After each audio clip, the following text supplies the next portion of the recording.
রথে ভগবান চড়ে দর্শক ভক্তদের আনন্দ বিধান করেন, ভক্তদের তিনিও দেখতে আসেন। সেই রথের কাজ আজকের এই দিনে শুরু করা হয়।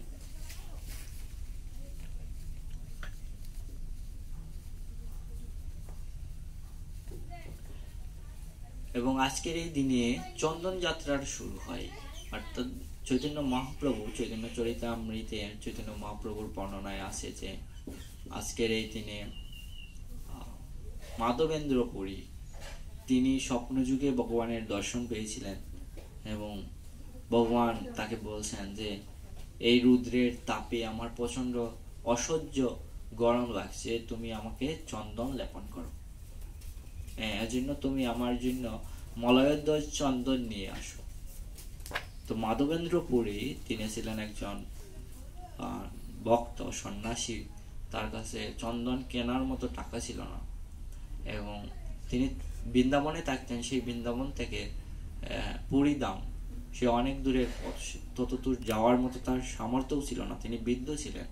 তথাপি ভগবানের এই আদেশ তিনি লাভ করে তিনি অন্য কোনো কিছু চিন্তা করেননি, তিনি কিভাবে ভগবানের এই সেবা সম্পন্ন করা যায় সেটার জন্য তিনি যে লীলা করেছেন সেটা আমরা দেখতে পারি যে মাধবেন্দ্র পুরীর ভগবানের প্রতি কি ভালোবাসা, এবং এই ভালোবাসার জন্য এটা সম্ভব হয়েছে তিনি চন্দন নিয়ে তিনি গোপালের অঙ্গে লেপন করেছিলেন।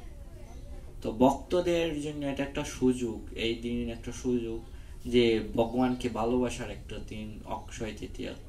কারণ এই জগতে সবকিছু ক্ষয় হয়ে যাবে, কিন্তু ভক্তের সাথে যে ভগবানের সম্পর্ক সেটা কখনো ক্ষয় হবে না। আমাদের জড়জগতে আমাদের পিতামাতার সাথে আমাদের সম্পর্ক আছে, জগতের মানুষের সাথে সম্পর্ক আছে, কিন্তু মৃত্যুর মাধ্যমে তা তো ক্ষয় হয়ে যাবে।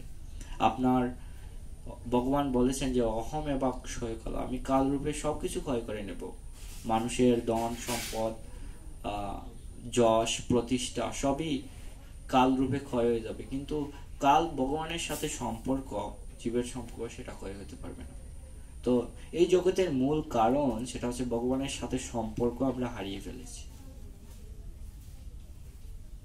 জীব কৃষ্ণ দাস ইয়া ভুলে গেল, অতএব মায়া তার গলে বাঁধ দিল। তো আমরা যেহেতু ভুলে গেছি যে আমরা হচ্ছি ভগবানের দাস, ভগবানের সেবক, ভগবানের সাথে আমাদের সম্পর্ক রয়েছে, তিনি হচ্ছেন প্রভু, আমরা তার দাস, সেটা ভুলে গেছি। তো এই অক্ষয় তৃতীয়া সেই অক্ষয় প্রেম পুনরুদ্ধার করার একটা দিন।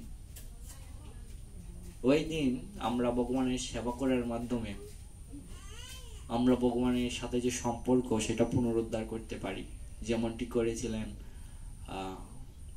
সুদামা বিপ্র। সুদামা বিপ্র